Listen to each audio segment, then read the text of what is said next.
Doctor Shoaib Ahmad साहब energy expert हैं, हमारे साथ मौजूद हैं। डॉक्टर साहब, बहुत शुक्रिया प्रोग्राम के लिए, आपने वक्त निकाला। अब ये अगले 5 साल में पहले 30% और फिर उससे अगले जो 10 साल हैं 2030 से 40 तक, उसमें 90% ट्रांसपोर्ट को इलेक्ट्रिक व्हीकल्स पर शिफ्ट करने की इस वक्त मनसूबाबंदी हो रही है।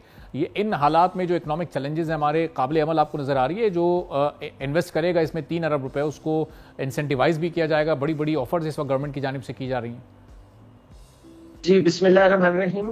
बाब जहांगीर, बहुत बहुत शुक्रिया। और मैं, अगर आप मुझे ये कॉल ना करते, मैं हमेशा आपके प्रोग्राम के लिए कहा करता हूँ कि वो जो मेरा एक कैथारसिस है ना, वो बड़ा ज़रूरी है। वरना हमारे जैसे लोग जो चीज़ों को थोड़ा सा मैं ये नहीं क्लेम करता कि एक्सपर्ट है, बल्कि मैं ये कहता हूँ कि जो हम लोग जो इस फील्ड के तालिब इल्म है ना, जो इन चीज़ों को पढ़ते हैं, इन चीज़ों को समझते हैं, तो वो बहुत ज़्यादा फ्रस्ट्रेट हो जाते हैं। देखिए, मैं हमेशा आपको बताता हूँ कि आपके ना जो आपका क्वेश्चन है, मैं उसके आपको दोनों एस्पेक्ट इसलिए बताता हूँ ताकि लोगों को ये पता हो कि ये जो एनालिस्ट किसी चीज पे बात करते हैं तो उसके पीछे उनका एक वजन होता है। बिल्कुल सही। देखिए, पहली बात, मैं हमेशा जिद्दत पसंदी का कायल हूँ, और मैं इकबाल के उस शेर के मुस्ताक के जिसमें उन्होंने कहा था कि आईने नौ से डरना और तर्ज कोहन पे अड़ना, मंजिल यही कठिन है कौमों की जिंदगी में। तो मैं मॉडरेशन, एनलाइटनमेंट और जो जीदत है, मैं सबसे बड़ा उसका प्रोपोनेंट हूं ना जी। मेरी हमेशा ये ख्वाहिश होती है कि हम आगे बढ़े।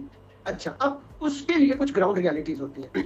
आप ये देखिए, इस वक्त का जो सूरत हाल है, हमारा नॉर्थ पूरा जल रहा है, हमारे साउथ की क्या इस वक्त सूरत हाल है, ईस्ट की क्या सूरत हाल है, वेस्ट की क्या सूरत हाल है। और बाब जहांगीर, इन्वेस्टर्स जो होते हैं, मुझे किसी ने बहुत पहले, मैं पोस्ट डॉक्टरेट के लिए इंग्लैंड में था, तो वहां हमारे एक इंस्ट्रक्टर ने कहा था कि जो इन्वेस्टर्स होते हैं, these are the birds. Subscribe करें और बेल दबाएं ताकि कोई खबर रह न जाए।